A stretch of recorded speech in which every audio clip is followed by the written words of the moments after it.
కావేరి దహన సంస్కారాల్లో చిన్నిని కంట్రోల్ చేయడం ఎవరి తరం కాకపోతుంది. చిన్ని అంతలాగా ఏడుస్తూ ఉంటుంది. అమ్మ మావయ్య, అమ్మని కాల్చొద్దు మావయ్య అని.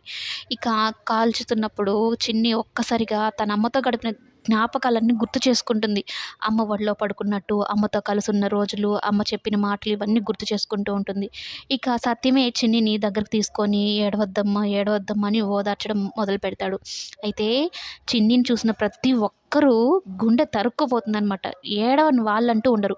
సరళ ఎంత కోపంగా ఉంటుంది చిన్ని మీద, అటువంటిది సరళకే ఫుల్ ఎమోషనల్ అయిపోతుందనమాట. ఏడ్చేస్తుంది.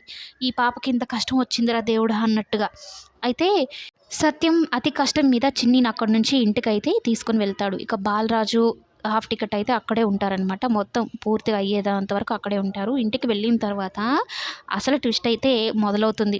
హాఫ్ టికెట్ ఒక్కొక్క మాట మాట్లాడుతుంటే, ఒక్కొక్క మాటని అడుగుతుంటే అసలు మనలో ఉన్న క్వశ్చన్స్ అన్నీ అడిగేసినట్టు అనిపిస్తుందనమాట.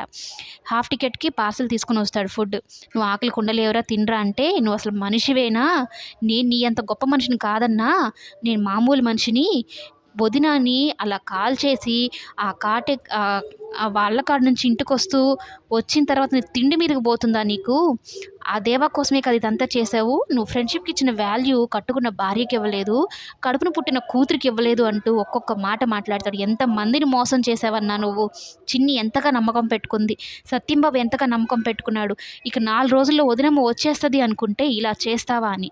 అప్పుడు ఏం సమాధానం చెప్పడనమాట. ఇంకా కావేరి బతికే ఉంది, కావేరి విషయంలో ఏం జరిగిందో అని కూడా చెప్పడు. సరే ఆ విషయం అనుకో చెప్పలేదు. కనీసం ఆ రోజు రాత్రి నువ్వు ఎక్కడికెళ్ళావు, కనపడకుండా ఎక్కడికి వెళ్ళిపోయావు, ఆ విషయం అడిగినా కూడా హాఫ్ టికెట్ ఈ బాలరాజు చెప్పడనమాట. ఒక్కసారిగా కుప్పకూలిపోయి, "రే హాఫ్ టికెట్, నాకు చిన్నిని చూడాలనిపిస్తుందిరా" అంటాడు. ఇంకా ఆ మాటతో ఇంకా కోపం వచ్చేస్తుంది హాఫ్ టికెట్కి.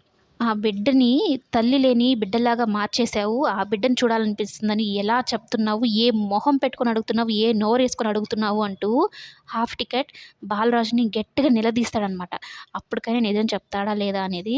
ఇక మొత్తానికి మౌనంగా ఉంటాడు చిన్నిని చూడాలని.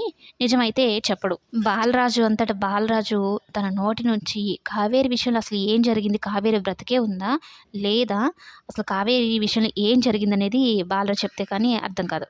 కావేరి విషయంలో బాలరాజు ఎప్పుడు నోరు విప్పుతాడు, ఆ ట్విస్ట్ చూడాలని అయితే ఉంది. మరి అది ఎప్పుడు జరుగుతుందనేది కమింగ్ ఎపిసోడ్స్‌లో చూద్దాం.